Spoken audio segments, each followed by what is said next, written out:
Following what happened in the past couple days, the entirety of news across the spectrum is just talking about the periphery to these mass shootings. This story I want to cover now, I'm going to do a much bigger story in the next segment. Things are getting pretty scary, and I've got some stuff to talk about. But for now, we'll talk about censorship. And we have this story from the Daily Wire. Founder of 8chan after mass shooting, quote, shut the site down. Okay, well, that's not going to do anything. And there was a piece written in BuzzFeed that actually made this point. If you shut down 8chan, somebody will make like 20chan or something. It'll never stop. You can't stop the internet. The technology exists. Nothing you can do can stop it. There's no law. There isn't one.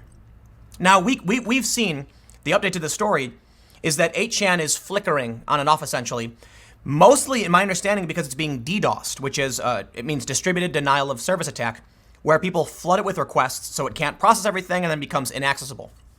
However, it doesn't mean the site's down. It just means activists are targeting it. They lost their DDoS protection service, Cloudflare, who said enough is enough, we don't want to get involved.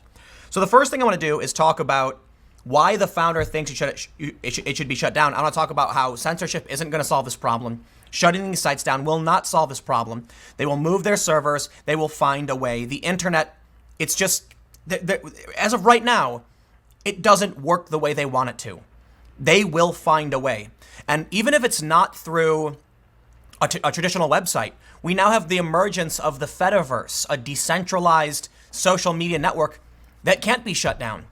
What is Google going to do? Ban every Fediverse app? That would be like banning browsers. It just can't be done. So let's talk about this. Before we get started, check out timcast.com/donate if you'd like to support my work. There's a PayPal option, a crypto option, a physical address. I want to stress all of the segments I'm doing in the past couple days, they're not going to be monetized, right? I did a video yesterday about more mainstream politics, but the news is definitely being dominated now by what's happened in these past couple days. I want to stress something else as well. YouTube doesn't like when I talk about this. YouTube wants to sell, ads that are, rainbows and sunshine, family-friendly content is being promoted heavily. And I've seen my views consistently just take hit after hit. And we know that YouTube is deranking independent political commentary. So I want to stress something. As we're talking about the idea of censorship and shutting these sites down being ineffective, a couple days ago, I tried something where I didn't say in any of my videos, share the video. And I saw views take a huge tank, which means I know for a fact when I ask you guys if you like the video to share it, it essentially repairs the damage from YouTube deranking my content. It means you guys actually really do share it, so I greatly appreciate it. But I want to point out, with or without me saying, hey, share my commentary, it's important we talk about this, we're headed in one direction, and that's censorship.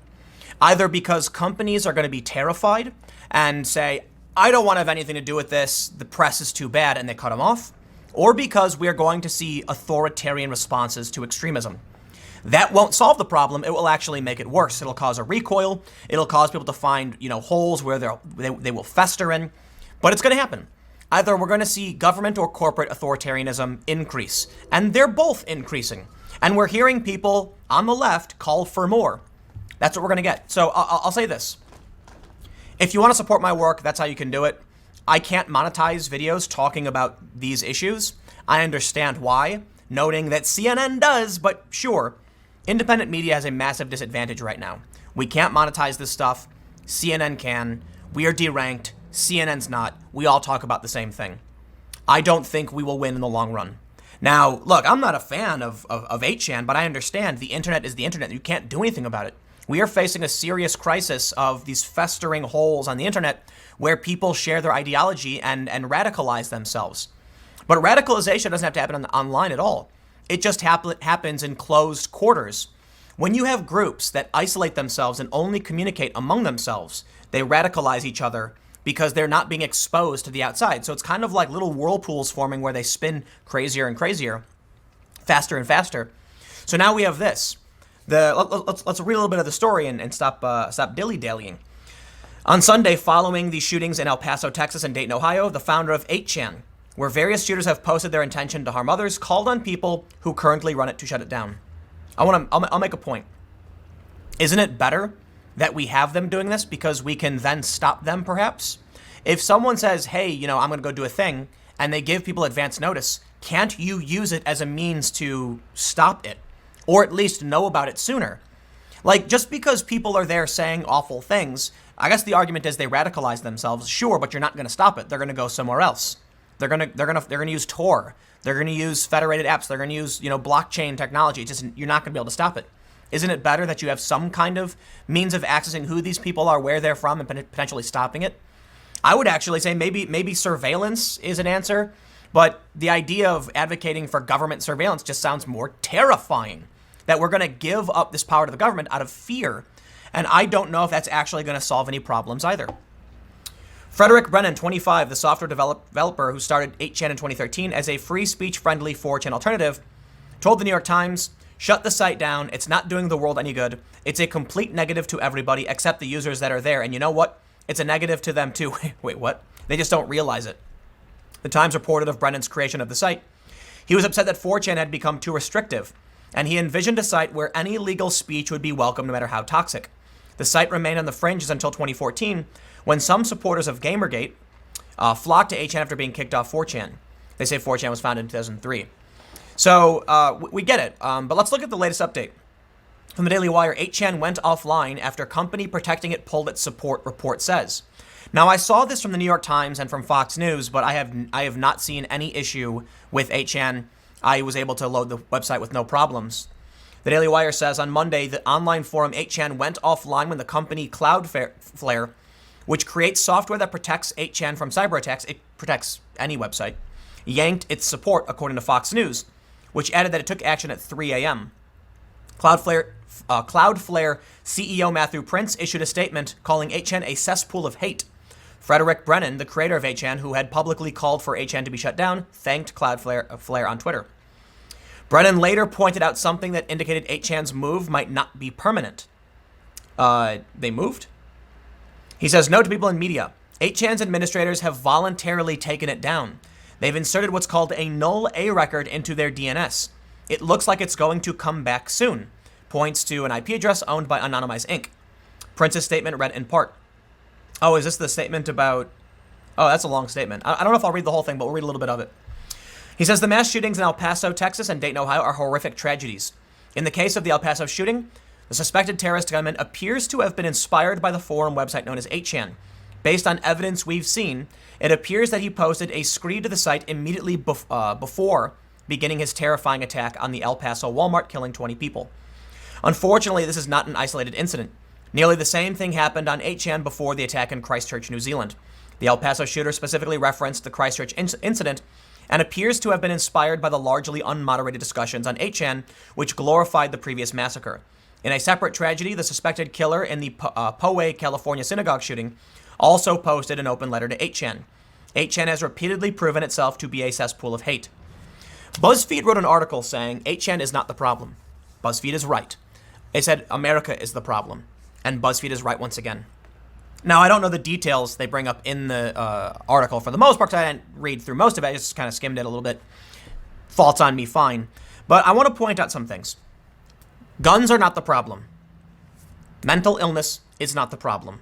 The problem is multivaried. There are many different factors which make up a culture in which this persists. And I don't think anything is going to... You can't stop it no matter what you do. Authoritarianism will give rise to resistance, which will give rise to more attacks. In Sweden, what do we see? A lot of grenade attacks. Albeit Sweden has substantially less crime than the US, but their choice of weapon is grenade. Why? Why do they have grenade problems? My understanding is that Sweden has more grenade attacks than any other non-war-torn region on the planet. Like, for a country not at war, there are more grenade attacks in Sweden than any other country not at war. Why is that? Why is that in Sweden they don't use guns? I mean, they do, but for the most part, they have a choice weapon. It shows you that comparing the US to other countries doesn't make sense. Saying it's a gun problem doesn't make sense.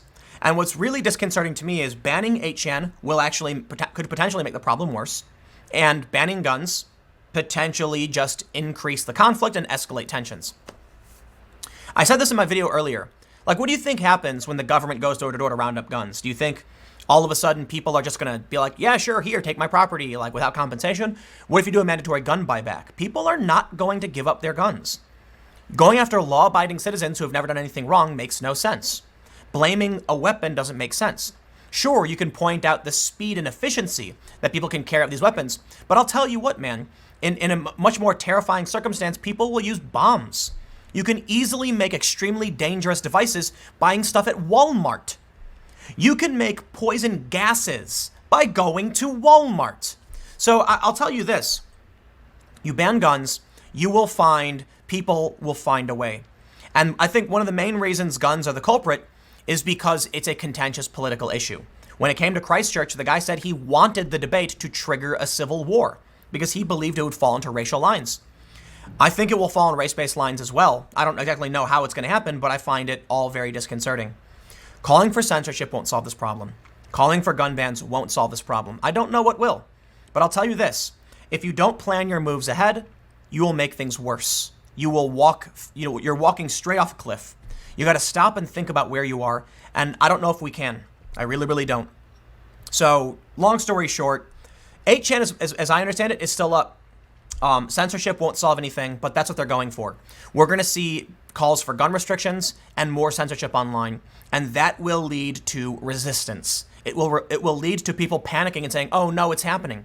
You will actually radicalize people who are not ideologues, but like not like identitarian ideologues, but people who are now like, "Oh my God, the government is doing it." You will radicalize conspiracy theorists who think it's all a false flag meant to give the government more power.